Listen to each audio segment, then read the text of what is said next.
the method of meditation. What is the right method of meditation? So it has been discussed here. So it is the sixth chapter of Bhagavad Gita where Lord Krishna says that Uddharedat manatmanam natmanam avasadayet. So this mind, in the mind there are various emotions. So these emotions they influence the mind, and if the emotions are good, then the mind gets elevated into a better space. And if the emotions are bad, or they're lower, if they're lower emotions, then the or inferior emotions, then they drag the mind into inferior state of consciousness, or inferior states. So this is how the life goes on, from inferior to medium to superior, again coming back to the medium, and again going back to the inferior. And in this way we just oscillate within good and bad. But Lord Krishna says that you need to always keep your mind into the elevated state of consciousness. That is, your mind should not come down, your mind should not fall. So how can I keep my mind in the elevated state where I can have access to superior, where I can have access to superior emotions, superior quality of thoughts, superior quality of knowledge. So how can I hold my mind into that state? It is called, when we can hold our mind with the qualities. There are three qualities, there are three attributes: sattva, rajas, and tamas.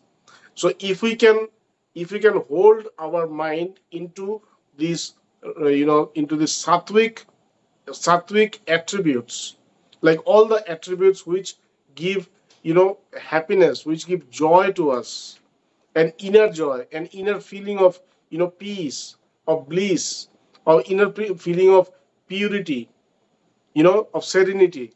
So when these kind of feelings comes through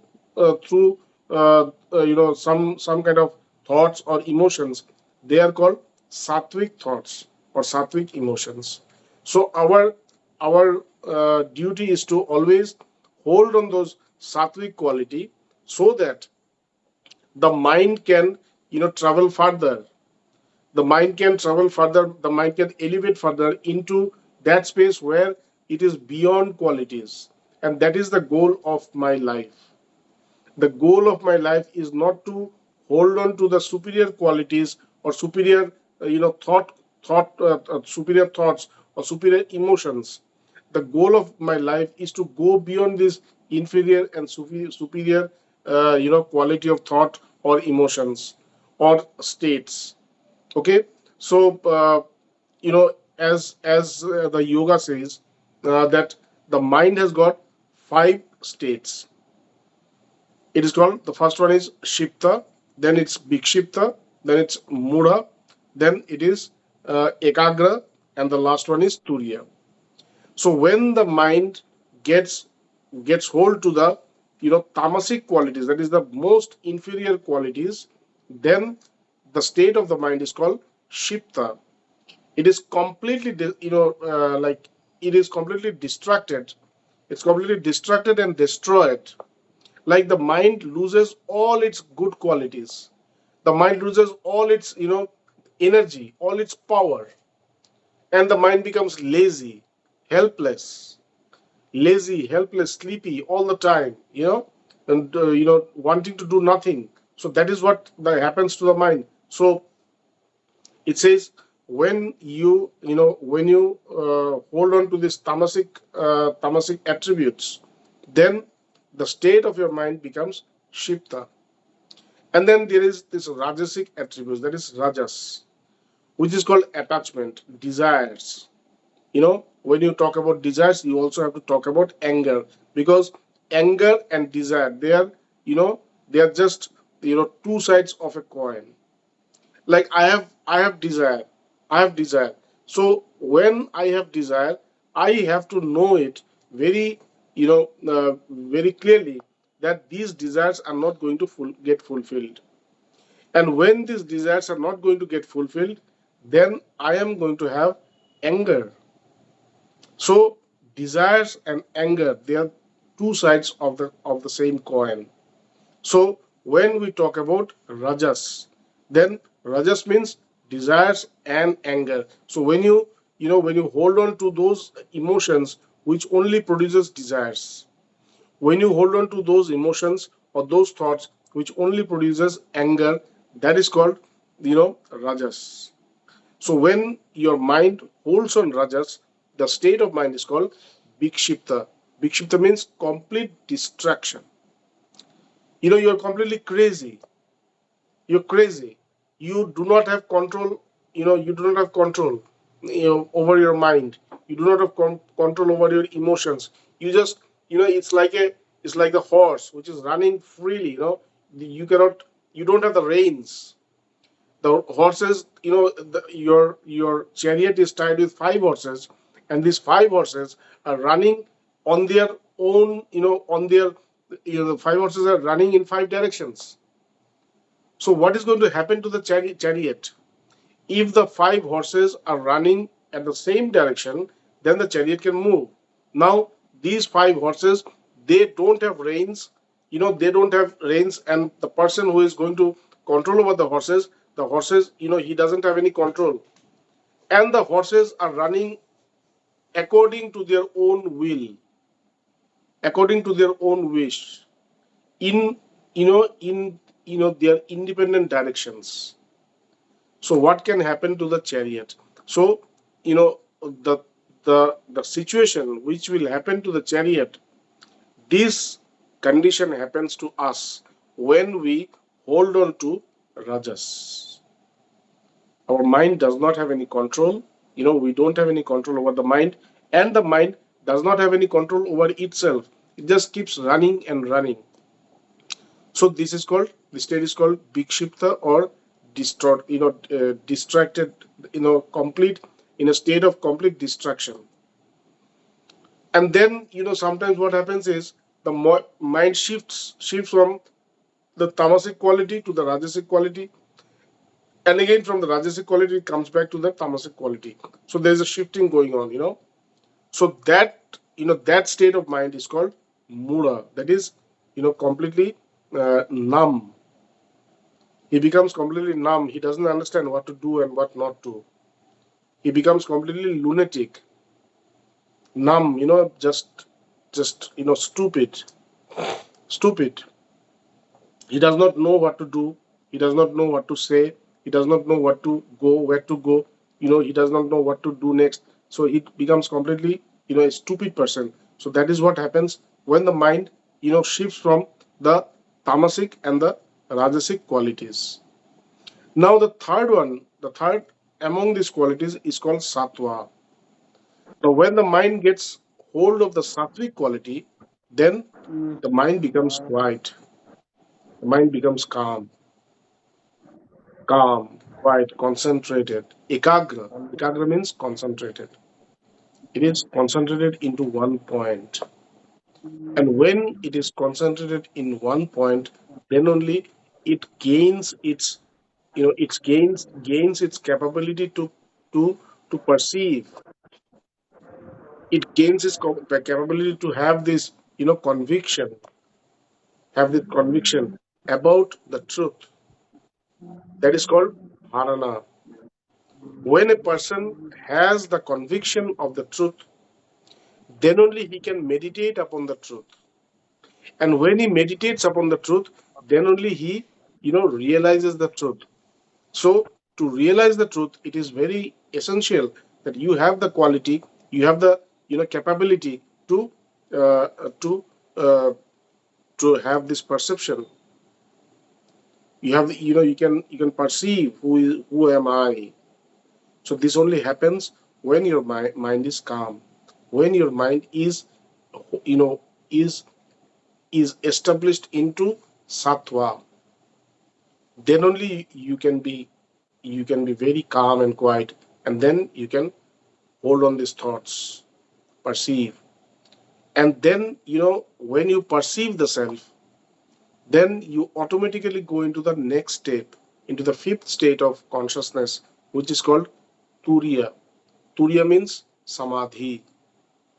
Turiya means the state of super consciousness, the state of union, the state of union with the supreme self, with the universal self. So, this is the goal. So, how to reach the goal? Krishna says that urdharedat manatmanam natmana avasadayet.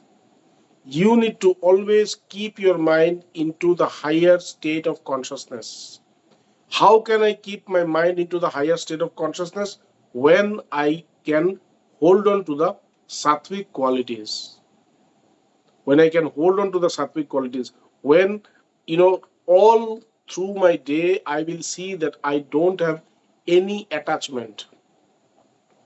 I don't have any anger. There is nothing to make me angry. There's nothing to make me attached, feel attached. There's nothing to have, make me, long for something. I'm so happy with myself. I'm so contented with myself. I'm so peaceful that there is no longing within me that I need to do this, I need to do that, I need to achieve this, I need to. No, I don't need anything. I'm happy. I'm happy.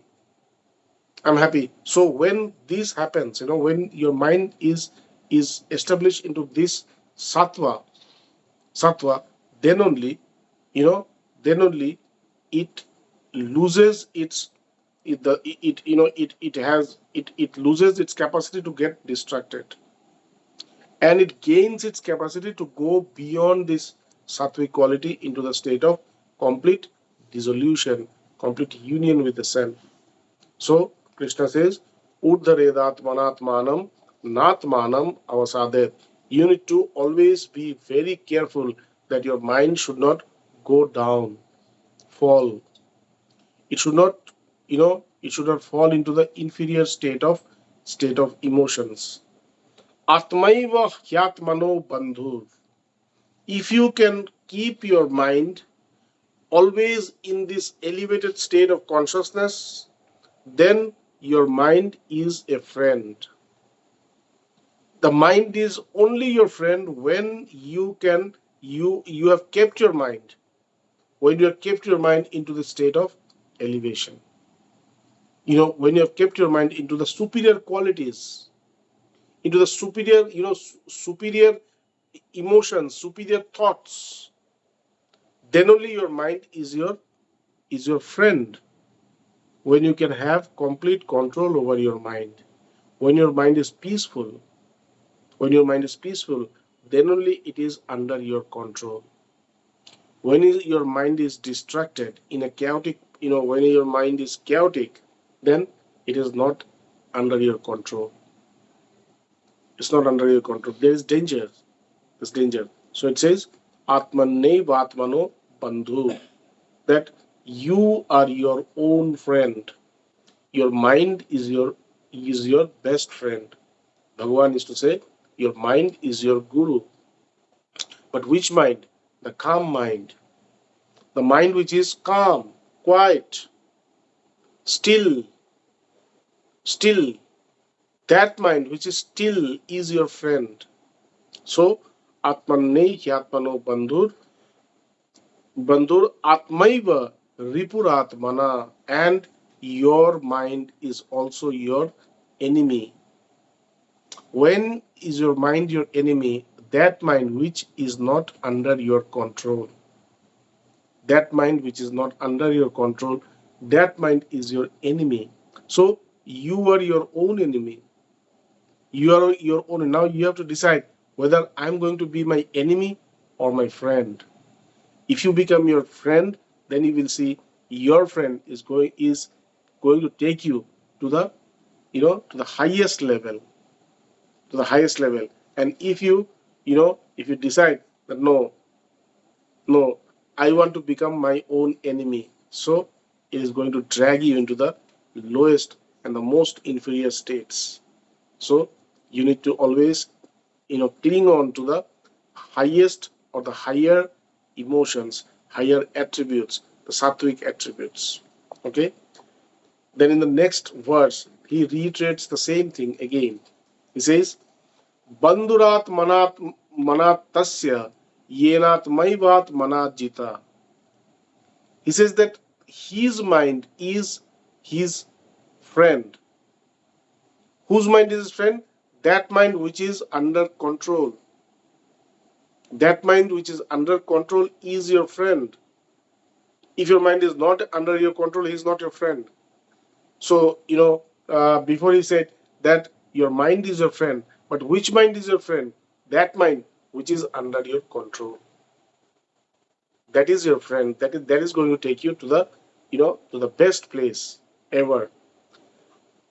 Anat manastu satrutve vartetat maiva shatruvat. And that mind which is not under your control. That mind which is not under your control, it is your enemy, and it is going to act like an enemy. It is going to act like an enemy, and you can feel that, you will feel that your mind is your enemy, and the mind is taking you, just downwards and downwards. It has dragged you into the inferior states. Then Krishna talks about the goal, how to reach the goal, and what is the goal?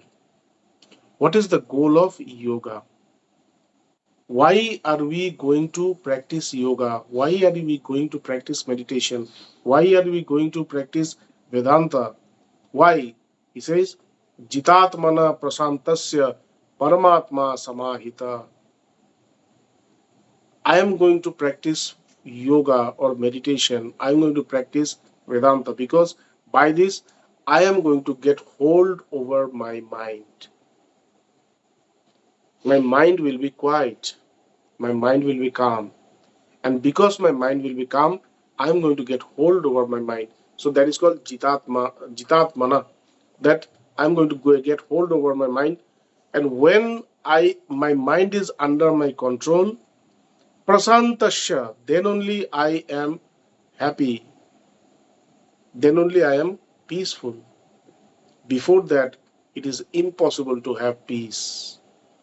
Only when my mind is under my control, then only I can have peace. So, jitatmana prasantasya paramatma samahita, and that mind which is peaceful is always, it's always dissolved, absorbed into the Supreme Self. That mind which is calm and quiet and serene, still. That mind which is still is always absorbed into that Supreme Self, that Supreme Consciousness. Jitatmana prasantasya paramatma samahita. And how to reach that state? How to reach that state? Before also Krishna said that the best way to reach that state of highest, the highest consciousness or supreme consciousness is to always have equanimity. This is the very practical and very easy way to attain yoga.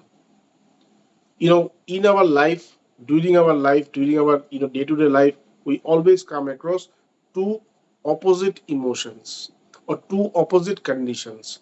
One is good and the other is bad. One is happy and the other is sorrow.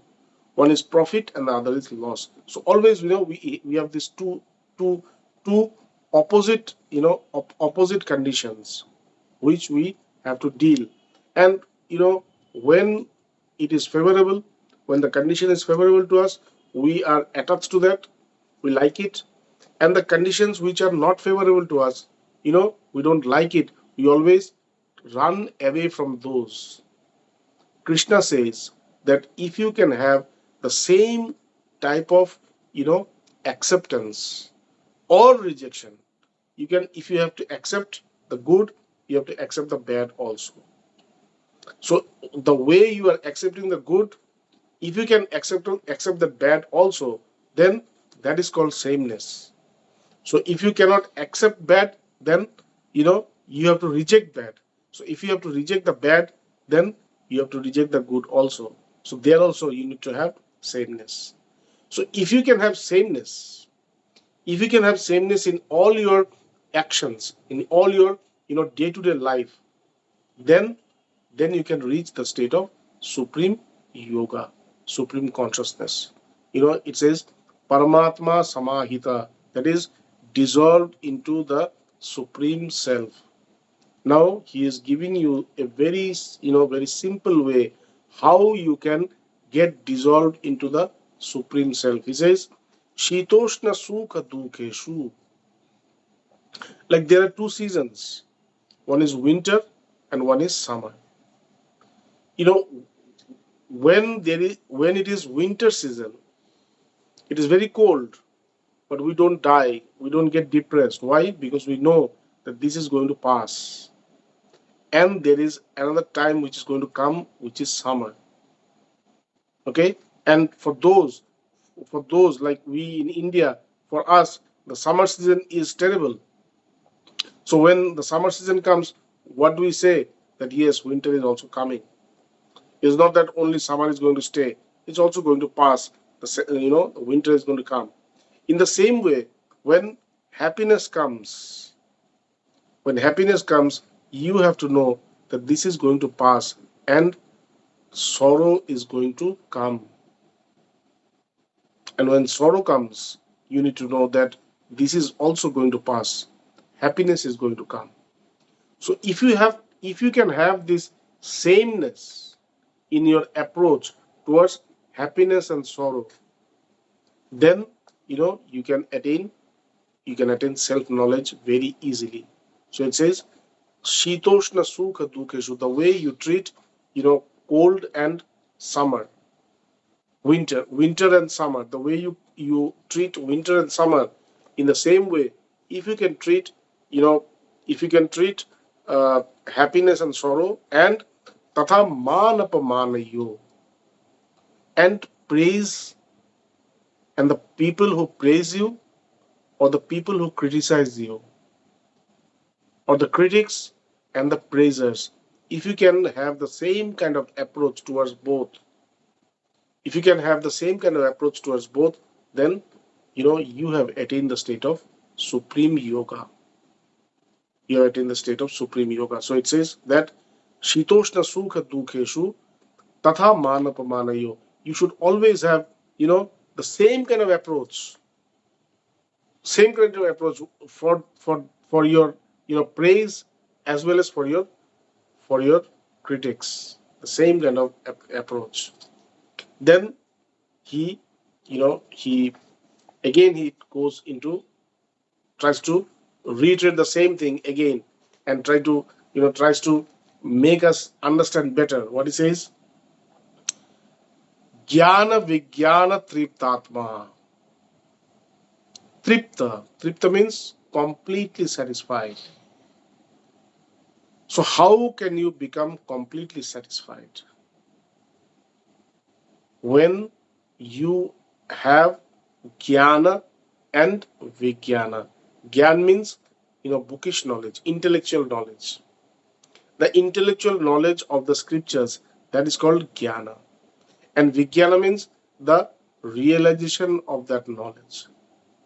So not only you should have realization, you should always have you should also have intellectual knowledge. You should always know. You should also know what is what is where is this written, what is that written. So you need to know about the theory, and as well as you should have a practical experience of that, both. Then only you can become happy, you can become satisfied.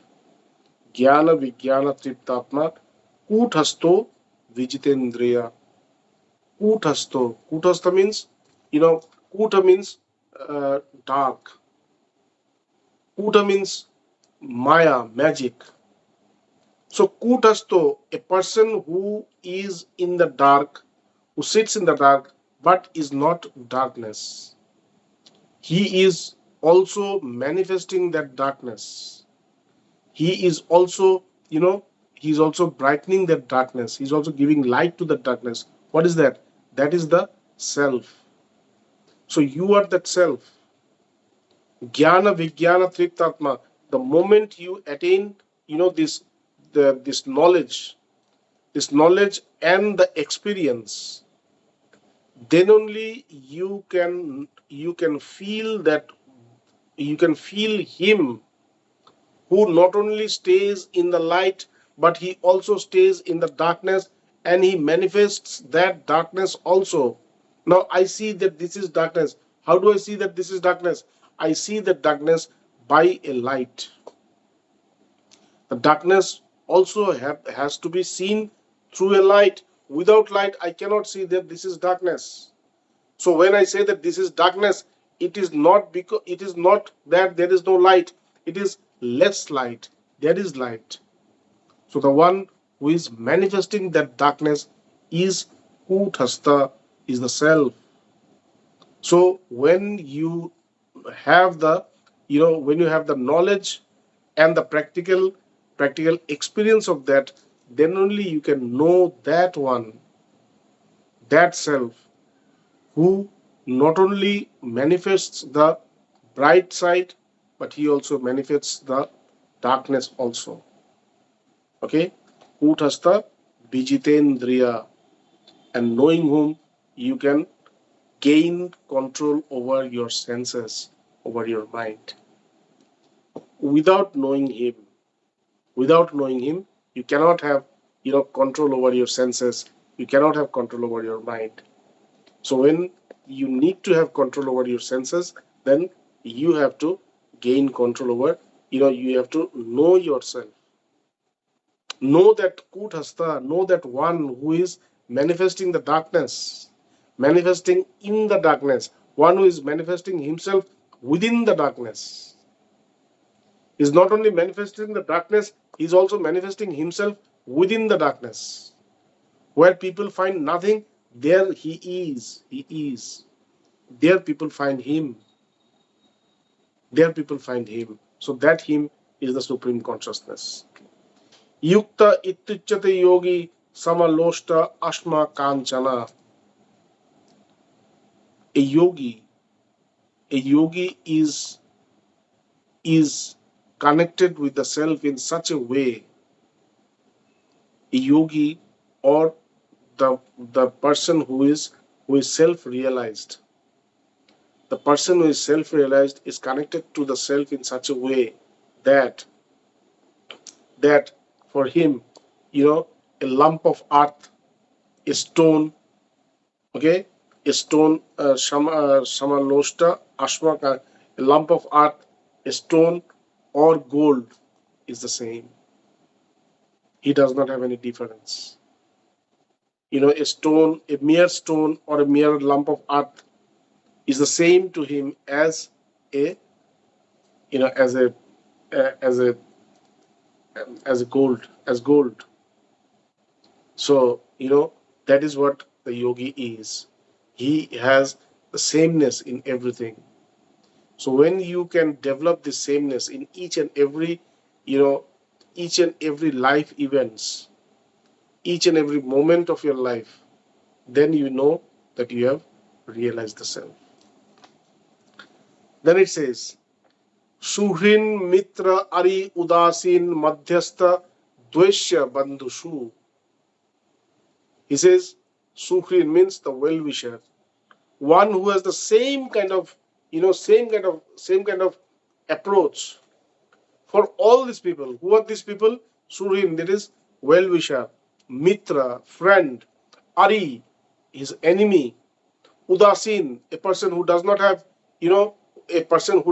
any interest in him, Madhyastha, a person who, who is the middleman, Dvesha, a person who always has jealousy for him, or Bandhushu, a person who is a co-worker. He has the same kind of, approach for all these people.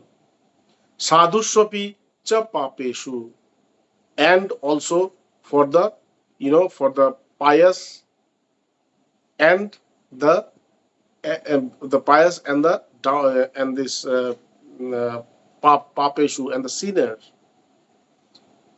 He does not have. He not only has, the same approach for his friends or his enemies or his, well-wisher, or his, or his co-worker, or somebody who is a middleman, or somebody who has jealousy for him, but he also has the same type of approach for a pious and a sinner.